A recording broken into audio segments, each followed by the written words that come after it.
Welcome to Kenton Teaches. Enjoy the video.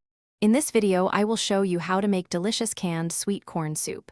We'll start by gathering our simple ingredients. You'll need 1 can of sweet corn, about 4 cups of chicken broth, and 1 egg.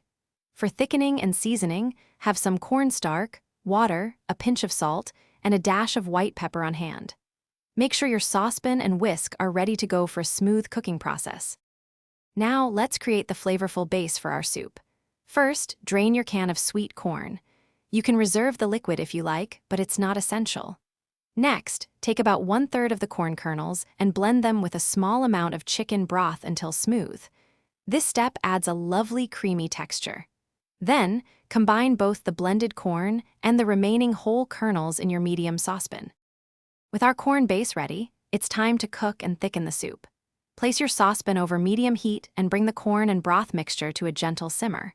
While it's heating, prepare your thickening agent. In a small bowl, whisk together 2 tablespoons of cornstarch with about 4 tablespoons of cold water until smooth. Slowly pour this cornstarch slurry into the simmering soup, whisking continuously until it thickens to your desired consistency. We're almost done. For the final touches, lightly whisk 1 egg in a separate small bowl. Once your soup has reached its desired thickness, slowly drizzle the whisked egg into the hot soup while continuously stirring. This creates beautiful egg ribbons. Finally, season your delicious sweet corn soup with a pinch of salt and a dash of white pepper to taste. Serve it hot and enjoy your homemade creation.